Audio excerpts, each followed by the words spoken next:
저희들에게 주의 거룩한 날을 허락하시고 하나님 앞에 예배를 드리며 또 같이 말씀을 나눌 수 있는 시간 주심을 감사합니다.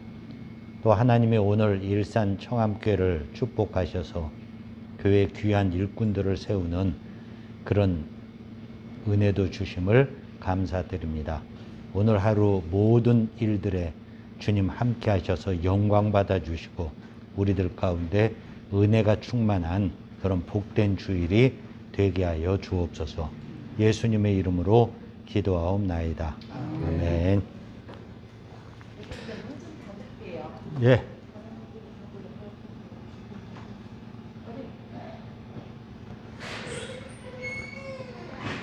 주보에는 14페이지에 있습니다. 14, 15페이지에 있고요.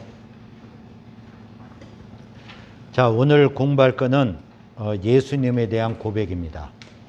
우리가 첫 번째는 신앙의 여정에 대해서 공부를 했습니다. 부르심을 받고 완전한 영화의 자리까지 이르는 그 과정이 어떤가. 그리고 우리가 처음 예수 믿고 구원의 확신을 가진 다음에 어떤 방향으로 성장해야 되는가. 그 신앙의 코스를 우리가 공부를 했습니다. 그리고 이번에 공부하는 대주제는 나는 구원받았는 겁니다. 진짜 나는 구원받았는가. 예수님이 나 너 모른다 할지도 모르는 그런 대상에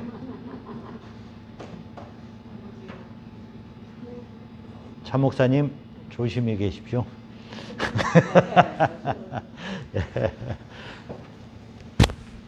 그래서 우리 구원 문제를 한번 점검하기 위해서 지금 8주 동안 공부를 하고 있습니다. 지금 4강인데요. 두 번째는 저희가 예수님은 인간이라는 거, 그리고 구세주에게 왜 인간이란 조건이 있어야 되는지, 그리고 세 번째로는 예수가 신이라는 거, 그 구세주에게 왜 신이라는 조건이 필요한지 그거를 공부를 했습니다. 이제 오늘은 예수에 대해서 뭐라고 고백해야 되는가 하는 그 문제입니다. 자, 오늘 서문을 보겠습니다. 우리는 예수님이 인간이며 신이라는 사실을 공부했습니다. 이 사실을 아는 것은 중요합니다. 아주 중요합니다. 교회 다니면서도 예수가 신이요 인간이라는 것은 알지만 왜 신이어야 되고 왜 인간이어야 되는지, 그것이 구세주의 구원자의 조건으로 왜 필요한지 그것에 대해서는 사실은 잘들 모르고 있습니다. 예수가 신이고 인간이라는 거 아는 거 너무 중요합니다. 그러나 더욱 중요한 것은 이 사실에 대한 나의 고백입니다. 객관적으로 예수가 신인이라는 것을 알지만 나랑 연관시키지 않으면 아무 의미가 없습니다. 예수님은 제자들에게 사람들이 인자를 누구라 하느냐고 물었습니다. 그 제자들이 얘기하죠. 사람들이 예레미야입니다. 선지자 중에 하나입니다. 뭐 등등 얘기를 합니다. 그런 후 다시 묻습니다. 너희는 나를 누구라 하느냐? 예수님에 대한 객관적 입장이 아니라 주관적 입장에서의 고백을 물으신 것입니다. 그러니까 예수님이 누구신가? 사람들은 예수를 누구라 하느냐? 지금도 뭐 그렇죠. 4대 성인 중에 하나, 기독교의 창시자, 그리고 뭐 노동자, 어떤 그쪽 계통에서 일하는 사람들은 노동자와 가난한 자들의 어떤 친구, 뭐 등등 여러 가지로 표현할 수 있습니다. 그러나 객관적 입장이 아니라 주관적 입장에서 나의 고백은 무엇인가 하는 겁니다. 여러분들은 예수님을 누구라고 고백하시겠습니까? 오늘 공부하는 내용이 이 내용이에요. 성경에 나오는 다른 사람들이 말하는 그런 예수님에 대한 고백이 아니라 나는 예수님을 뭐라고 고백할 것인가? 그 문제입니다. 자, 1번 예수님의 주장입니다. 요한복음 11장 25, 26절에서 예수님은 자신을 무엇이라고 주장하셨으며 자신을 믿을 때 어떤 결과가 있다고 말씀하셨습니까? 성경 구절 같이 읽습니다. 예수께서 이르시되 나는 부활이요 생명이니 나를 믿는 자는 죽어도 살겠고 무릇 살아서 나를 믿는 자는 영원히 죽지 아니하리니 이것을 내가 믿느냐. 나는 부활이요 생명이다. 그러니까 다시 말해서 너희가 죽어도 나 때문에 다시 살 거다. 그리고 내가 생명이다. 너희가 나 믿으면 영원히 죽지 않는다. 한 발 물러나서 생각해 보십시오. 이 당시 예수님이 30대 초반 총각입니다. 30대 초반 총각이 나는 부활이요 생명이다. 죽어도 살고 영원히 죽지 않을 것이다. 좀 웃기지 않나요? 한 발 물러서 보면 좀 웃기는 얘기입니다. 자, 2번입니다. 예수님 당시 유대인들은 하나님을 두려워한 나머지 그 이름도 함부로 부르지 않았습니다. 그런데 예수님은 자신을 누구라 했으며 이에 대한 유대인의 반응은 어떠했습니까? 요한복음 10장 33절. 선한 일로 말미암아 우리가 너를 돌로 치려는 것이 아니라 신성 모독으로 인함이니 내가 사람이 되어 자칭 하나님이라 함이로라. 그러니까 예수님 스스로가 자기를 하나님이라고 얘기를 하는 거예요. 이 히브리어인데요, 네 자입니다. 여호와, 예호바라는 의미인데요, 신성 사문자라고 얘기를 합니다. 하나님이 내 이름은 여호와라 말씀하셨죠. 그리고 제3계명에 여호와의 이름을 망령 때 일컫지 말라. 이 말을 함부로 쓰지 말라는 의미예요. 망령 때 일컫지 말라고. 이 여호와라는 말을요. 그래갖고 유대인들은요, 쓰기는 이렇게 쓰고 읽기는 아도나이라고 읽었습니다. 쓰기는 이렇게 써요. 실제 발음은 여호와예요. 그리고 읽기는 아도나이라고 읽어요. 근데 재미있는 거는 히브리어에는 이 모음이 없어요. 기역, 니은, 디귿, 리음만 있지 아야오요유가 없습니다. 그래서 이 신성 사문자를 안 읽고 아도나이로만 읽다 보니까 나중에 이걸 읽는 법을 잃어버려요. 그래갖고 이게 여호와냐 야훼냐, 야훼라는 말도 들어보셨죠. 야훼, 여호와. 그걸로 이제 두 가지 의견으로 이렇게 좀 부딪히고 있는데요. 보수적인 입장에서는 여호와라고 읽고 좀 진보적인 입장에서는 야훼라고 읽습니다. 그는 모음을 어떻게 붙이느냐, 거기에 따라 달라지는 건데요. 하여간 이 정도로 하나님을 두려워했습니다. 근데 30대 초반 젊은 친구가 자기를 누구라 그래요? 내가 하나님이다. 자, 객관적으로 한번 생각해 보세요. 우리가 하나님을 유일한 신으로 믿고 그분을 섬기는데 30대 초반 젊은 친구가 나타나서 나는 하나님이다 하면 그 친구 어떻게 해야 돼요? 신성모독이죠. 돌로 쳐 죽여야죠. 신성모독자는 구약에 돌로 쳐 죽이도록 돼 있으니까. 그래서 유대인들이 예수를 돌로 쳐 죽이려고 했습니다. 그러니까 예수님의 주장은 나는 부활이요 생명이고 내가 하나님이다 라는 그런 주장을 30대 초반의 청년이 지금 하고 있는 거예요. 자, 챕터 2요. 예수님에 대한 고백입니다. 예수님과 같이 먹고 자면서 생활했던 베드로는 예수님에 대해 무엇이라 고백했습니까? 마태복음 16장 16절입니다. 같이 구절을 읽겠습니다. 시몬 베드로가 대답하여 이르되 주는 그리스도시요 살아계신 하나님의 아들이시니이다. 베드로 고백이죠. 우리가 많이 헷갈리면서 잘 모르시는 게 이 그리스도라는 말이요. 그 주는 그리스도시요 하니까 그거부터 보죠. 이 주는 그리스도시요 하고 얘기하는데 이 주라는 말이 나의 주라고 얘기할 때 그 주 개념이 아닙니다. 주라 그럴 때 영어로 세 가지 개념이 있는데요. 로드라는 개념, 그냥 로드, 그 다음에 로드 세 가지 개념이 있습니다. 이건 하나님을 가리킬 때 주인님, 모든 것의 소유자라는 주인이고, 요 로드는 그 노예들을 거느리고 날 때 그 상대적으로 주인 개념이고, 이거는 호칭, 영어로 soul 할 때 그 경칭적인 개념으로 부른 그 로드입니다. 그 주는 그리스도시여 할 때 이 주는일 때는 그냥 이 개념이에요. 당신은 그리스도입니다 라는 그런 개념이지, 거기서 뭐 로드 이런 개념이 아닙니다.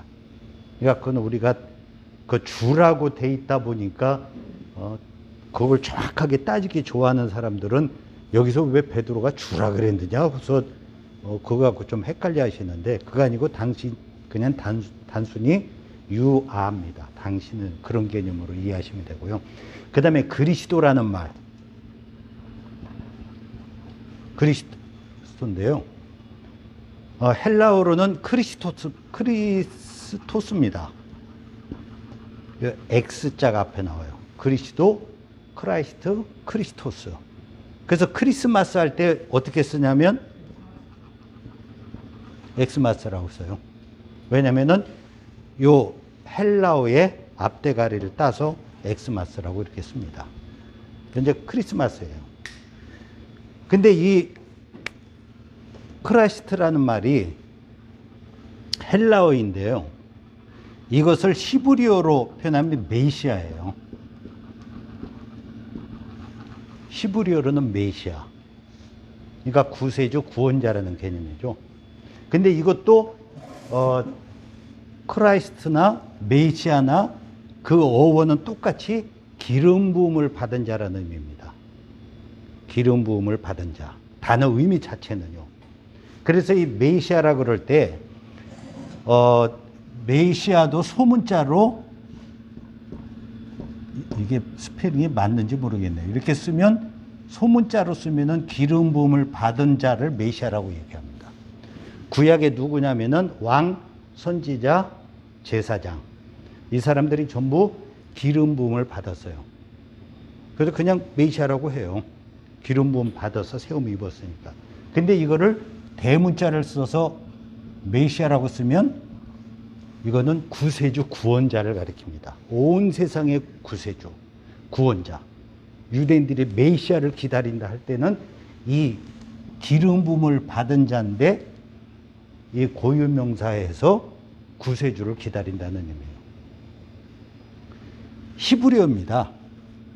이 메시아라는 이 히브리어인데, 이 히브리어를 알렉산더가 세계를 지배하면서 헬라어가 보편 언어가 됐거든요. 그래서 히브리어를 헬라어로 번역하면서 이 메시아라는 의미가 번역돼서 크라이스트예요. 그러니까 예수 그리스도 하면 어떤 사람은 성이고 이름이고, 이름이고 성이고 이렇게 착각하는 사람들이 있는데 그게 아닙니다. 예수 그리스도, 예수 메시아라는 의미예요. 그러니까 예수는 메시아다. 신앙 고백적 표현입니다. 예수 그리스도께서 우리를 위하여 할 때 예수님은 그리스도라는 신앙 고백이고, 이 그리스도 예수라고 쓰면은 찬양, 경배적 의미입니다. 그래서 성경에 보면은 많은 경우 예수 그리스도인데 어떤 때는 그리스도 예수라고 쓰여 있습니다. 이거는 높이고 경배하는 의미로 그리스도 예수라고 표현을 합니다. 그러니까 예수 그리스도라는 의미 자체는 분리돼서 인간 예수가 바로 메시아다라는 의미예요. 그리스도.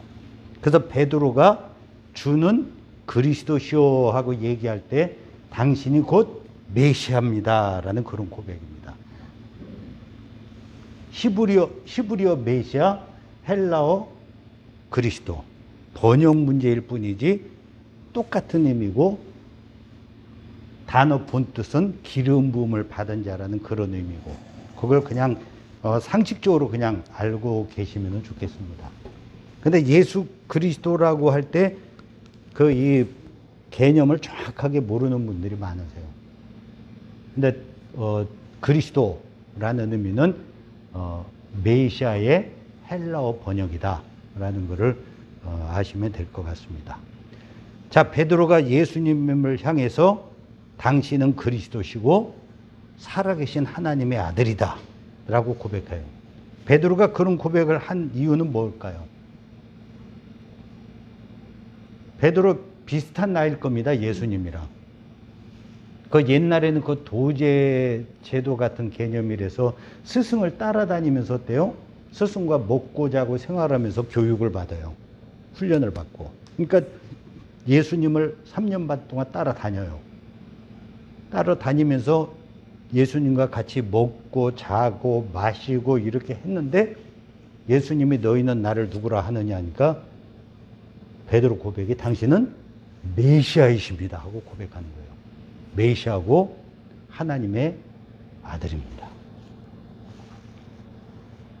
왜 메시아라고 했을까요? 자기랑 똑같은 인간인데, 자기랑 똑같은 연배의 그 남자인데, 총각이고, 먹고 마시고 같이 생활을 해보니까 똑같은 인간이지만 이분은 뭔가 다르구나. 그걸 베드로가 안 거죠. 이분이 메시아구나. 그래서 베드로가 당신은 메시아입니다 라고 고백을 한 겁니다. 자, 2번은요. 예수님의 부활을 믿지 못하고 의심했던 회의주의자 도마는 부활하신 예수님을 만나고 나서 무엇이라고 고백했습니까? 그 9절에 보면은요. 도마가 대답하여 이르되 나의 주님이시오 나의 하나님이시니이다. 도마는 안 믿었죠. 예수 부활을 믿질 않았습니다. 예수님의 못자국과 발에 잡힌 그 자국을 내가 만져보지 않고는 못 믿겠다. 그리고 유대인들이 두려워서 꼭꼭 잠긴 집안에 제자들이 갇혀 모여 있는데 예수님이 거기에 갑자기 등장을 하세요. 그리고 내 손과 발을 만져보고 믿으라. 그러니까 거기서 도마의 고백이 나의 하나님, 나의 주라는 고백입니다.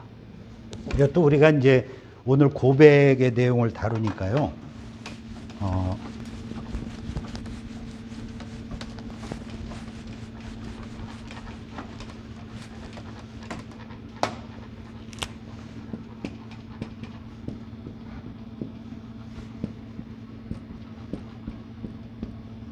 도마 고백이죠. My Lord, my God. 아까 말씀드렸죠. 로드라는 개념은 무슨 개념이라고요? 소유. 대문자로 쓰면 세상 모든 만물의 소유주다. 그러면 고백이라는 건 상대적이잖아요. 당신 내 아버지요 하면은 나는 누구예요? 자녀인 거고. 목자요 하면 나는 뭐예요? 양인 거고. My Lord 하면은 당신은 모든 것의 소유주이십니다. 그러면 나는 누구예요? 당신의 소유주입니다. 그리고 My God, 절대자고 창조주적인 고백이라고 하면 나는 뭐예요? 당신의 피조물입니다. 라는 그런 개념입니다. 그러니까 도마가 예수님께 My Lord, My God 이라고 고백을 해요. 비슷한 나이에 30대 초반의 젊은 친구한테 도마가 이런 고백을 합니다.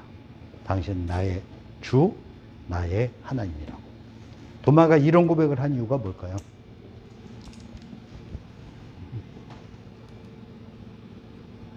예수를 믿지 못했다가 예수가 부활해서 부활체의 몸으로 그 자리에 나타나 못 박힌 자국을 다 확인해 보고 나서 도마가 고백한 겁니다. 자, 그 다음에 3번은요. 예수님의 사형을 집행했던 백부장과 함께 예수를 지키던 자들은 예수님에 대해 무엇이라고 고백했습니까? 마태복음 27장 54절 같이 읽겠습니다.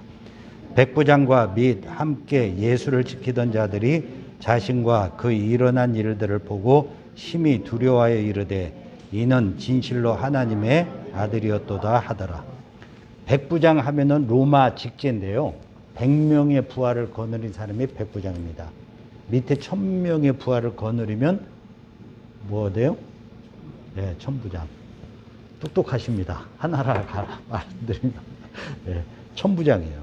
로마 직제인데 아마 이 당시 예수님의 사형 집행을 관장했던 로마 장교입니다.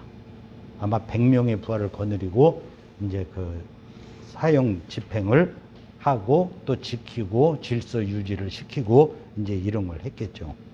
근데 그가 뭐라고 고백하냐면은 이 사람은 하나님의 아들이었도다. 그가 그런 고백을 한 이유는 뭐예요? 그가 거기에 보면 지진과 그 일어난 일들을 보고 하고 얘기를 합니다. 예수님이 돌아가실 때 무슨 일이 있었나요? 지진도 있었고 하늘이 오후 3시에 깜깜해지기도 하고 또 십자가에 달린 예수님이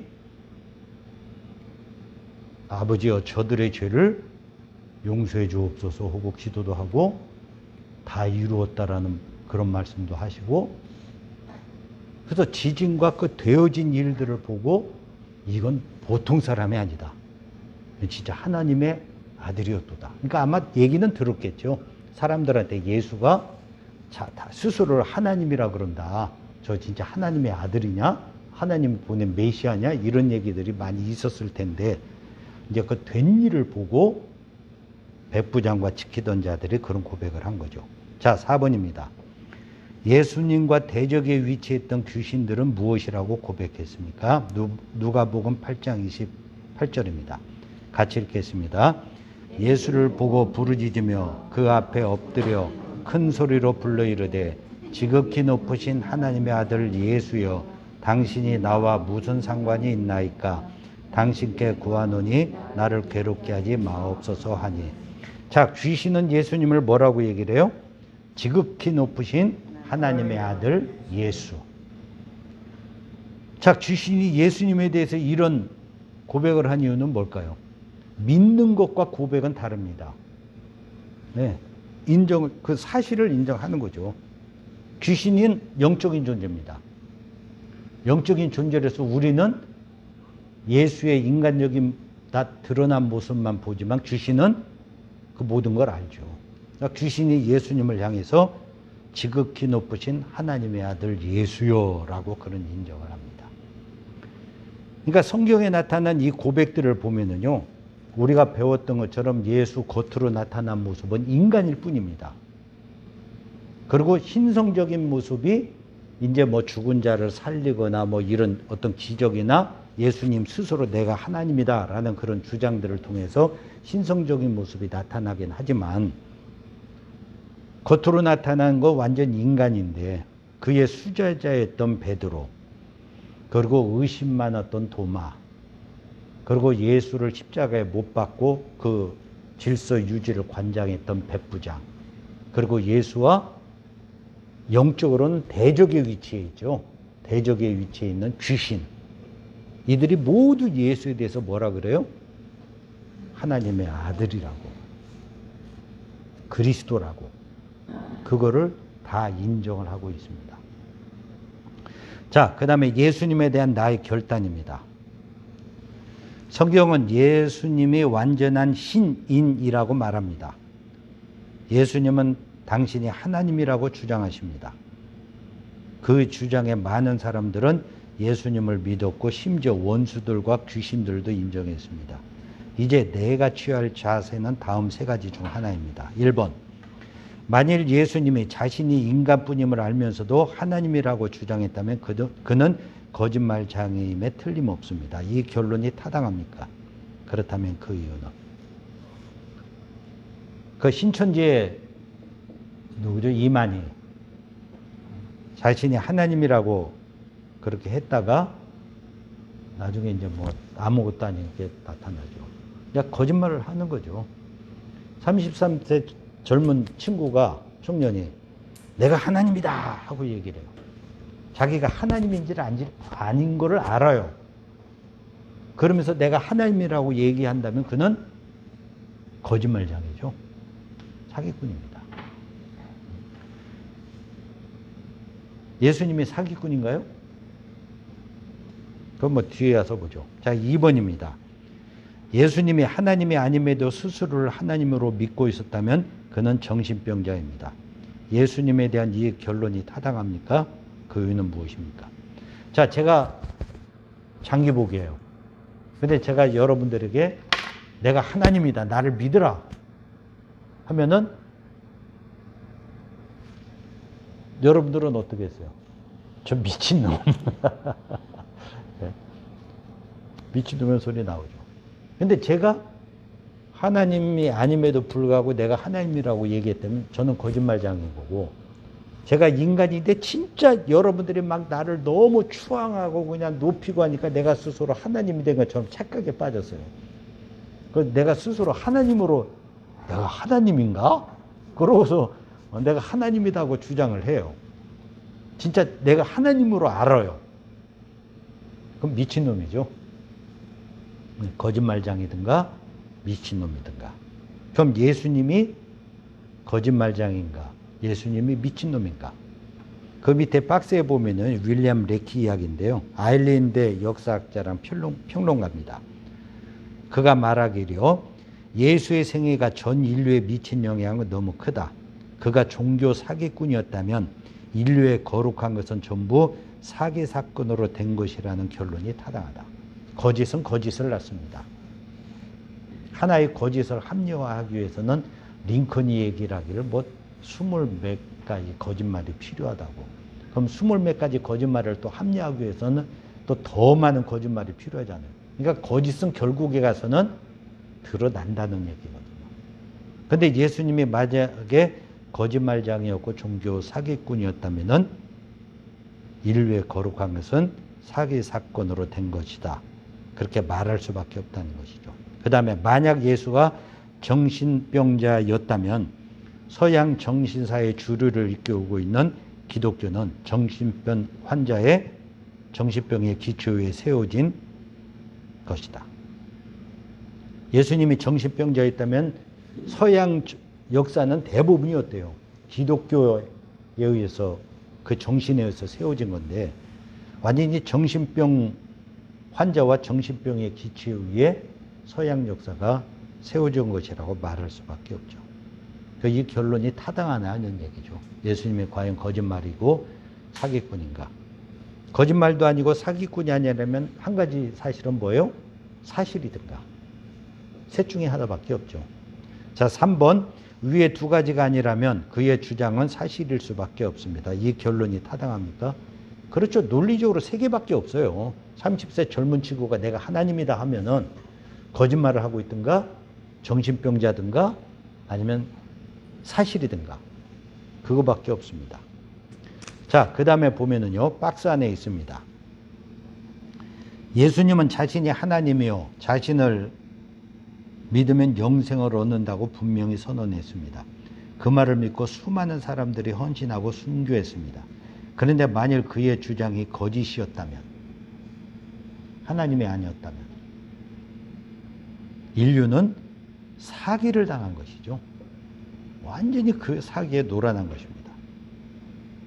그렇기 때문에 그는 절대 도덕적 스승이나 세계 4대 성인 중 한 사람이 될 수 없습니다. 그가 만약 거짓말이었다면. 따라서 우리는 그에 대해 결단합니다. 거짓말장이 정신병자 아니면 나의 주 나의 하나님 중 하나를 선택해야 합니다. 그 외의 선택지는 없습니다. 당신의 선택은 무엇입니까? 자, 논리적으로 합리적으로 우린 예수에 대해서 내가 하나님이다, 내가 부활의 생명이다고 말한 예수에 대해서 뭐라고 고백할 건가? 거짓말장이, 정신병자, 아니면 진짜 하나님. 셋 중에 하나 선택지밖에 없다는 거예요. 여러분들은 뭐라고 선택할 것인가 하는 거죠. 자, 결론입니다. 로마서 10장 10절에 보면 어떤 자가 구원에 이릅니까? 같이 읽겠습니다. 사람이 마음으로 믿어 의에 이르고 입으로 시인하여 구원에 이르느니라. 마음으로 믿는 것 플러스 입으로 시인하는 겁니다. 고백을 해야 되죠. 나는 예수를 누구라고 고백할 건가? 자, 2번입니다. 예수님에 대한 당신의 개인적 고백은 무엇입니까? 성경 인물이나 다른 사람의 고백을 흉내내지 마시고 내 마음의 순수한 고백을 말해 보십시오. 여러분들의 예수님에 대한 고백은 뭐예요? 예수 믿고자 신앙생활 하고 있잖아요. 또 예수 믿고 있잖아요. 이렇게 주일날 교회 와서 시간 보내고 헌금도 드리고 뭐 교회 내에서 직분도 받고 뭐 이러잖아요. 예수가 대체 누구길래 여러분들에게 누구길래 그러고 있느냐는 얘기예요. 옛날에 제가 잊지 못하는 친구가 있는데요. 어머니가 교회 전도사님이시고 아버지는 목사님이신데 미국으로 유학을 가셔서 제가 지도하던 대학부에 왔던 친구입니다. 근데 저희가 어릴 때부터 모태신앙이에요. 저희가 이제 용인에 있는 한 중학교로 이제 수련회를 갔는데 잔디밭이 있는 곳이었습니다. 그때 공부했던 것이 나는 구원 받았는가라는 그 대주제였었어요. 그리고 그날 아침에 공부했던 것이 바로 이 내용이었습니다. 예수님의 고백, 예수님에 대한 고백. 나는 예수님을 누구라고 고백할 것인가. 근데 이 친구가요, 그 여름 뜨거운 잔디밭에 공부 끝나고 어디로 사라졌어요. 그 누가 잔디밭에 있대요. 야, 점심 먹으러 오라 그러라고. 안 먹겠다는 거예요. 그리고 잔디밭에서 하루 종일 뒹굴뒹굴해요. 그냥 누워갖고요. 그리고 거의 한 5, 6시쯤 해서 왔는데요. 진짜 큰 도전을 받은 거예요. 나 구원 받았나? 내가 모태신앙이고 엄마는 전도사고 아빠는 목사고 근데 내가 진짜 구원 받았나? 난 예수를 뭐라고 고백하지? 나의 주 나의 하나님? 잘 알지도 못하면서 뻔한 소리. 그럼 예수는 내게 누군가? 그게 엄청난 도전이 돼갖고요. 그냥 잔디밭 때 안 뺏어서 하루 왼종일 거기서 뒹굴면서 고민을 했었어요. 그리고서 이 친구가 나중에 와갖고 어떻게 결론 냈어? 하고 제가 물어보니까 이 친구 딱 고백하는 게 예수님은 나의 왕이십니다. 딱 고백을 하더라고요. 저는 우리 여기 계신 분들에게 평생에 한번 이 고민을 한번 해보시라고 도전드리고 싶어요. 내 예수 믿고 있고 내가 교회에서 직분 맡고 있고 하지만 내 인생의 예수는 누군지, 내가 살아가는 삶 속에서 예수는 과연 어떤 위치를 차지하고 있는 분인지, 이제 그분은 내게 누군지, 내게 누구길래 내가 이렇게 그분에 매여 살고 그분 때문에 시간 투자하고 그분 때문에 이렇게 교회 와서 이렇게 생활을 하고 그러는데 예수가 과연 내게 누구인지. 그냥 뻔한 왕이다, 나의 하나님이다, 나의 구세주다, 메시아다, 이런 소리 말고요. 진짜 내 삶의 예수는 어떤 존재인지, 어떤 분인지. 이번 한 주간 숙제입니다. 진짜 고민 한번 해보세요. 잠자다가도요, 예수가 진짜 내게 누구지? 내 삶에서 예수는 어떤 분이지? 저한테 예수는 아버지입니다. 하나님은 아버지예요. 제가 중3 때 아버님이 돌아가셨는데요. 그리고 그 중3 겨울 때 제가 예수님을 인격적으로 만났어요. 그리고 그때 제가 목사가 되기로 소원을 했었는데 그때 제가 생각하면서 아버지 돌아가신 게 갑자기 길에서 동사를 하셨기 때문에 제가 아주 충격이 컸었습니다. 근데 제 마음속에 하나님 아버지가 계시지. 그래서 하나님이 내 아버지십니다. 그렇게 딱 선언을 하고, 사실은 저는 지금까지 하나님 하면은 나의 파더입니다. 아버지예요. 제 오피에 가면은 오피가 이 하늘이 확 보입니다. 전망이 좋은데요. 아침이 되면은 딱 쳐다보면서 하나님 하고 제가 얘기를 합니다. 내 아들이잖아요. 아들이잖아요. 하나님은 전지전능하시고 못할 게 없고 능력도 많고 다 그러시잖아요. 아들 좀 생각 좀 해요. 하나님 앞에 제가 그 하늘 보면서 그렇게 저를 하거든요. 저한테는 하나님은 아버지십니다. 제가 잊지 못하는 고백이 하나 있습니다. 저 이대 다니던 여자 청년이었는데요. 이 공부를 했습니다. 그래갖고 이제 고백들을 하게 하는데 예수님은 나의 떡볶이라고. 그래서 왜 그러냐면은 자기는 떡볶이를 너무 좋아서요. 떡볶이 먹을 때 가장 행복하고 떡볶이 먹을 때는 아무 걱정 근심도 없고 자기는 떡볶이 먹는 그 시간이 세상에서 가장 신나고 기분 좋은 시간이래요. 그래서 자기가 예수님은 내 인생에서 누군가 하고 생각해 보니까 진짜 자기를 기분 좋게 하고 뭐 고민 갈등이 있어도 예수님께 나아가면 그저 그런 게 다 없어지고 그래서 자기에게는 꼭 예수님은 떡볶이 같다. 그래서 예수님은 나의 떡볶이라고 그런 고백을 했던 그런 자매가 있었습니다. 한번 생각해 보세요. 예수님은 내게 누군지. 잘 모르겠으면은 예수님은 나에게 퀘션 마크다.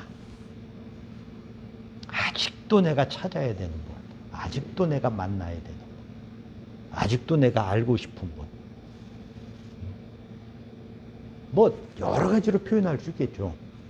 그러니까 여러분들의 언어, 나의 언어로 예수님은 내게 누구신가? 한번 이번 주 잠자다가도 한번 생각해 보시고 그냥 대중교통 타시면은 타면서도 번뜩 예수님에 대한 나의 고백은 뭐지? 난 뭐라고 예수님을 할까? 그걸 한번 생각해 보셔서 내가 신앙생활을 해오는 지금까지 삶에서의 예수란 어떤 분인가? 그리고 지금 내가 살아가는 삶 속에서 예수가 내 삶의 어떤 일정 부분을 점하고 있는데 그 예수라는 분은 과연 내게 누구고 나는 그분을 뭐라고 고백할 건지 그걸 한번 생각을 해보시길 바랍니다. 나는 구원 받았는가 하는 전체 그 주제로 우리가 공부를 해나갔는데 그 과정 중에 한 번은 꼭 고민을 좀 해보실 필요가 있는 주제예요. 예수는 내게 누군가. 뭐 지금은 누구다 하고 얘기를 해도 시간 지나가면 또 다른 분으로 바뀔 수도 있죠. 다윗에게 하나님은 어떤 분이에요? 목자죠. 여호와는 나의 목자시니 내게 부족함이 없으리로다. 다윗은 목동이잖아요. 그래서 목자와 양의 관계를 생각하면서 나는 양이다. 여호와는 나의 목자라면은 나는 누구예요? 상대적 개념으로 나는 양이다. 근데 목자가 아무것도 할 줄 모르는 양을 보호해주고 먹여주고 이끌어주고 하는 그걸 보면서 아 하나님이 나의 목자시구나 하는 그게 이제 다윗에게 하나님은 목자입니다. 그리고 자기는 하나님의 양이고 그런 고백은 상대적으로 내가 고백의 대상이 돼서 누구다 하는 그게 정해지니까요. 내게 있어서 하나님, 예수님은 어떤 분인지 그걸 한 주간 숙제입니다. 꼭 한번 생각을 해보세요. 매일 하기는 어려워도 그냥 퍼뜩 한번 생각해 보시면서 예수가 대체 누구길래 내가 믿고 있지? 예수가 대체 누구길래 내가 이렇게 살고 있지? 한번 생각해 보십시오. 제가 하나 고백할까요? 네. 참 목사님은 예수 누굽니까? 예수님은 나의 어머니시다. 어머니시다. 어머니를 만나면 실컷 울을 수도 있고 네. 어머니 만나면 편안하고 어머니가 함께 있으면 신이 나고 우리 주님도 나에게 신이 되시고 또 울고 싶을 때 울고 또 만나면 편안하고 그런 하나님. 어머니가 좋은 어머니셨나 보네요. 아니에요. 일반 어머니는 질투심도 많고 욕심도 많고. 그렇죠. 일반적인 어머니, 그렇죠. 주님은 나의 어머니다. 그렇죠. 아이, 좋은 고백입니다. 아, 하나님도 질투심 많으시죠? 자, 오늘 공부 여기까지입니다. 혹시 궁금한 거 있으십니까? 오늘 예수님이 당신을 부활이요 생명이라고 했고 하나님이라고 주장했다. 그 예수님의 주장에 성경의 인물들은 이런 공부를 했다. 그러면 우리는 예수를 누구라고 해야 되느냐? 거짓말쟁이? 미친 사람? 아니면 진짜 하나님, 구원자. 셋 중에 하나인데 그럼 나는 예수를 뭐라고 고백할 건가? 중요한 문제입니다. 그래서 예수님은 당신에게 누굽니까? 하고 질문하면 갑자기 할 말 없고 뻔한 소리, 나의 주 나의 하나님이다 하는 이런 식으로 얘기하지 마시고 진짜 예수님은 나에게 내 인생에 어떤 분이다. 그걸 딱 얘기할 수 있는. 그게 이제 나중에 전도하거나 사람 만나서 얘기할 때 이 간증전도법이라는 게 있거든요. 나를 간증하면서 이 전도하는 그게 있는데 아주 유효하게 사용됩니다. 자, 기도하고 마치겠습니다.